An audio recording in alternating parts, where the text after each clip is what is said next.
Yeah. More. Well, Chad, you ready? And Bridget, you ready for me to introduce you?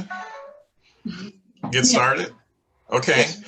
All right. Well, good morning, everyone. Welcome to day 4 of the Region 4 virtual conference. This morning, I'm presenting to you our facilitators for this morning's session, Sport Club Administration.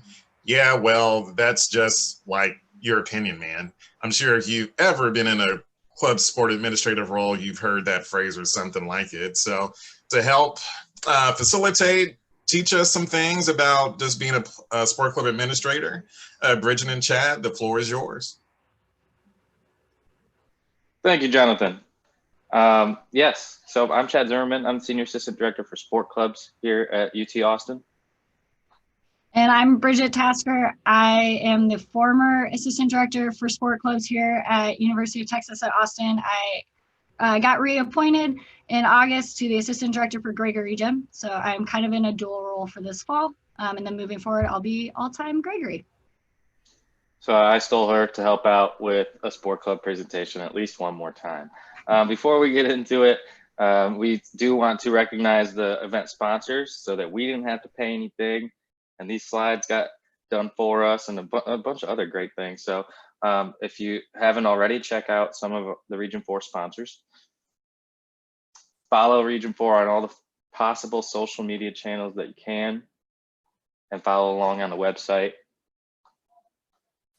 And I can't click. There we go. And the communications committee made all these slide templates for us. So thank you, Region 4, and thanks for having us. So we're gonna nerd out with sport club administration here. If you're not a sport club administrator, you're gonna learn some things, I think, hopefully, but also we'll probably get really in the weeds with some sport club verbiage and just how we administer these sponsored student orgs here at UT, and probably a lot of similarities for what you do on your campuses. Our goals today are for our learning outcomes. You will understand how to outline and measure your university expectations for sport clubs or student organizations. Learn how to install an incentive program for your sport club administrative participation, and design a system that allows for more input and decision-making of a student council or student board, student committee, what have you. The basic agenda for our presentation, we're going to introduce to you what our program looks like a little bit, the structure behind it, how we work with students at UT. We'll identify our problems and what our solution has been started this year, how to educate the student leaders on that administrative program, how to track the points, and how to improve the council involvement. Hopefully that will allow us enough time for some breakout activities at the end. So Bridget's gonna help me out here. We're gonna try to do some different polls with our Zoom capabilities. So yeah. Since we can't actually do polls, we're gonna do something a little different. So on the bottom, if you can click participants, and when it pops up, you'll see an option for more. So it says like yes, no, go slower, go faster, and that more button. And that's going to give you an option to give us reactions. So this is how we're going to gauge audience on the questions to this. And they're pretty yes or no. So just hit the emoji thumbs up for the first question. So does your program allocate money directly to your sport clubs?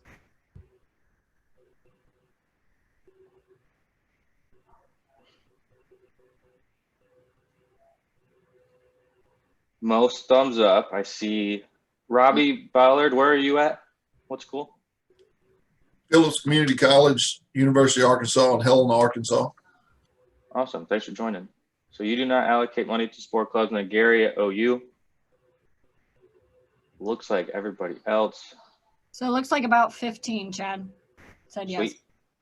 Okay, and then for our next question, does your program utilize a point or a tier system within your program? So instead of hitting the thumbs up again, if you could hit the clap button so that it will actually switch to make it easier to count.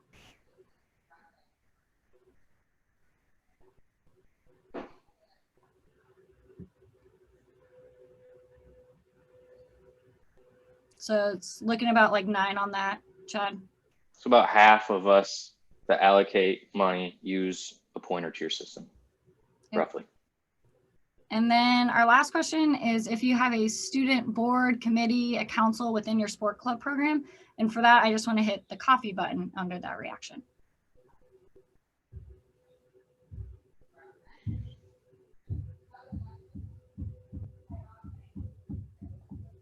So about 13, Chad. Sweet. So about half of us use a point system. Most of us use or work with a student council. And most of us are allocating money to our sport club. So, okay, that's good. So we're coming along here with a similar level of understanding and how our programs work. Thank you for participating. And we'll come back to you later for some stuff like that too. So to review how we have worked at University of Texas, we sponsor 48 student orgs this year. Usually during my past 5 years, we've been between 46, 44, and 48. So it can fluctuate as some drop and we've gained some others. You can see the list. A lot of them are team sports that have men's and women's separate club. But otherwise, I think we have 30, I just did the count last week, like 36 sports and 48 clubs. These definitions that you see on the screen, I'm not going to read all of these, but these are very important for us because the University of Texas defines sponsored student orgs with these four criteria. And we're held to that criteria pretty strictly. So the main thing that we focus on is this assumption of responsibility piece. With our clubs, we assume all financial accountability for all funds collected and spent. So they're not allowed to have off-campus bank accounts. I'm sure that is the same way for some of you, and for others, they may still have access to, like a local bank account that they could still write checks from. That's not the case here at UT. I think it used to be, but nonetheless, that plays a very key role into our administration because they really need to show an accurate account of the money that they are bringing in and spending for them to be able to earn more needs-based money at the end of the year. If they're spending money that is off campus, then it's not going to show in their budget reports or their activity levels throughout the year. Our leadership, our oversight of the program is our directors combined with our council. And so we serve as an advisor to all of those 48 student orgs, which is required if they're sponsored. You need to have an on-campus advisor. So really, we're the person to help them navigate campus policies, how to spend money, how to host an event in a campus facility, all the things that all of us sport clubbers in here love to do. We try to educate them as best we can because we know that the turnover from year to year, from semester to semester can be very high. The council is made up on our campus of 9 student members. So it's a random collection of the 48. We have some rules that you can't be on the council for more than 2 years. You can't serve back-to-back terms for the same club, those sorts of things so that we can kind of spread the wealth of who can participate directly on the council. They assist us directly with those things listed. So our budget allocation at the end of the year, and this is where the presentation that we'll be going through today, the program that is created was mainly endorsed by our council. They take care of any sort of discipline and appeals that come up. So if we hand down any sort of punitive decisions, like you guys know what those are. If you have to fine a club for improper use of money, if you have to prohibit them from traveling for a weekend based on their previous actions during a trip, those sorts of things. If they want to appeal, they have to appeal to a body of their peers, and that's usually a good time. Our council helps with policy changes, again, related to what we're about to present. The council does change every year, and again, that poses some challenges too. Different leadership, different participation levels. So 2 parts of our problem based off just our structure and the sponsorship definition and working with our council. I'm sure you see it sometimes on your campus as well, was a lack of buy-in or motivation for people to get involved. We've been struggling to get members to apply and volunteer for the council. It's about 2 hours a month, increases at different parts of the year, but we try to promote it as an opportunity to help their own club out. Their own club will benefit with their time on the club or time on the council. And then this perception that the decisions that the staff was making and even the council was making was based off of previous years, which isn't necessarily fair to the current group of, club leaders or club members even. They might not have been around. They weren't in a position to make decisions. They weren't the people missing deadlines and getting in trouble, if you will. So we didn't really have anything to justify otherwise. It was for the most part, it was a little bit of, hey, well, last year you really struggled, so we're going to hold your feet to the fire this year. So we would have these discipline meetings, and the clubs would often, that were appealing decisions, would often have this sort of reaction.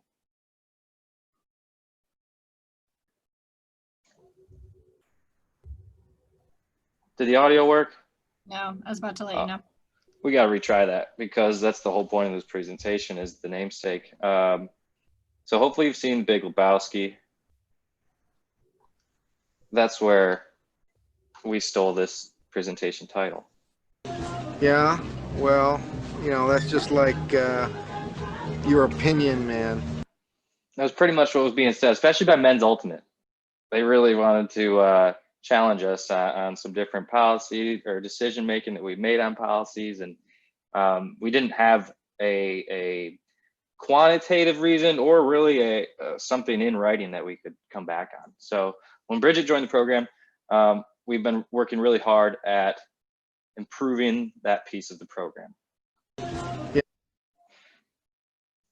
Really quickly, just want to explain what the role of what we call authorized reps are. So every club has student officers. They can have a team of 12, on their board. They could have a fundraising chair and a social chair and all that good stuff. But we make all of our sponsored student orgs elect 3 to 5 authorized representatives, which they're required to review our handbook and pass a quiz. They're required to know everything that's in the handbook among the different authorized representatives. So their role is to work with student activities, work with rec sports, and be the students that campus administrators go to work with. Student activities is the office on our campus that registers every org. And then we, as their sponsor, is the campus unit that maintains the roster, allocates their money, and determines really, not determines, but helps them navigate everything that they do for official university business. So the last couple of parts of our problem was the lack of consistency in policy enforcement. There was, from one year to the next, we were not necessarily making the same rulings. We were not necessarily holding people to the same level of expectations. There's confusion of what the expectations were. There seems like to be random deadlines. We do need to collect a lot of different information from our clubs throughout the year, throughout the semester. They seem to just be popping up, and then all of a sudden they'd get in trouble for missing it. And we needed to modernize our student experience for our authorized representatives. We went through a phase with Venmo and PayPal and that whole dealing with off-campus funds.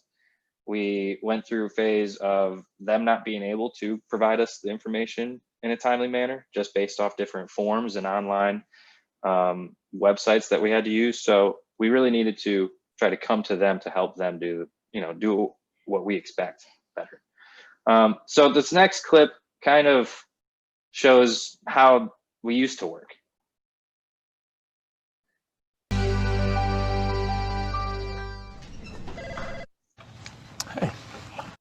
That was me and Randall for sure. Before Bridget got here, it was just kind of, some of our things were made up, but certainly weren't following the same level of again, expectations and process as before. So Bridget is going to introduce our new administrative compliance program.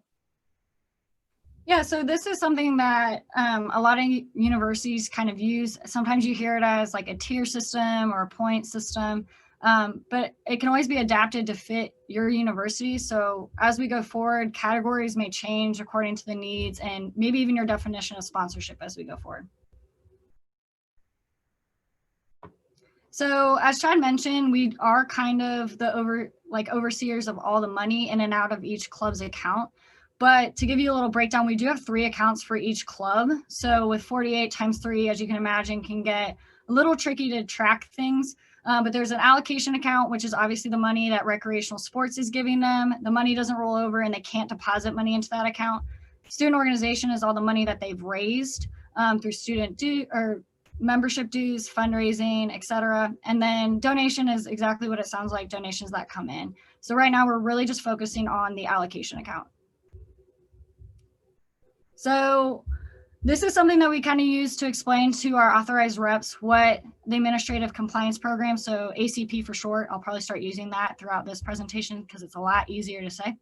Going back off of Chad, they want clear expectations. So college students are used to almost like a syllabus of what is expected to them when they enroll in a class. So that is something that we are moving towards, clear expectations and almost like a checklist for things to meet. We were giving disciplinary actions for them not meeting requirements, but never really incentivizing if they're going above and beyond or meeting them early, etc. This also keeps the program more equitable, so rewarding clubs that are active and engaged versus rolling out the similar allocation year to year. So they earn points for things they were already doing. So it's not like we added necessarily any requirements to them to get money. It's just more putting it in an organized way that is incentivizing them and earning points for the requirements that we held from years prior. And then there's also, I think all of us have things that we want to incentivize them to participate in, but we didn't really have ways to do it. So I've seen other universities hold money aside potentially to allocate to them, etc. This is just kind of built into the system. So it's not a rough number that we're just saying, hey, you guys each get 15 officers that attend this leadership series. It's actually built into the system. So for us, we didn't say an exact amount. This is because throughout this year and the budget impacts, we did a percentage or a ratio. This makes it easier so they understand whatever our program is given, we're going to divvy it out this way. And it also gave us some flexibility if changes were to occur throughout the year. So for ACP, we're allocating 1/3 of our allocated funds to this program / incentive.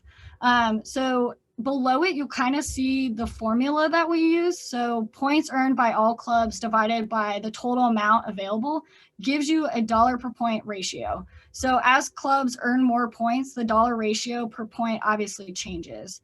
And then towards the end, the dollar per point times the total points earned give them their ACP. So we make this clear during training that it is a ratio based off of participation from all clubs. So throughout that year, that point ratio will change.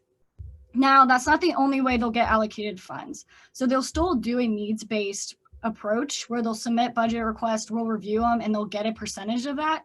So for the clubs, as you can imagine, that are inherently more expensive, they're not taking a huge hit through this program. It's just incentivizing them to maybe make up that difference that they're not getting through their needs-based. So these are our categories, and I'll go through them pretty quickly. We have required categories. So this is required for them to maintain sport club membership and not have to reapply at the end of the year. So if they don't hit their required categories, they actually have to meet with the council and give them an explanation of why they didn't meet it and why they still belong in our group. The bonus categories are for them to gain extra money and access to more funds. So it's to encourage them, but there's no disciplinary sanction or anything that would happen if they don't meet those categories. So on the required side, I assume most of us meet with their clubs. We have moved ours to 2 times a semester just during this time. Meeting once a month kind of seemed like a lot for clubs that are not actively traveling, competing. So if they attend those meetings, like we already said, they'll get points for that. Their advisor meetings, all clubs should schedule one-on-one meetings with us, but we know sometimes there are ones that may struggle. They don't feel like they need to meet with us. An email or a group me message is enough for them. This requires them as a check mark to come meet with us. Organization is just our paperwork. So I believe all of us require lots of forms, lots of paperwork, whether that's traveling, end of year reports, budget. This incentivizes them to actually turn it in early versus late. And we'll go into that in the next slide.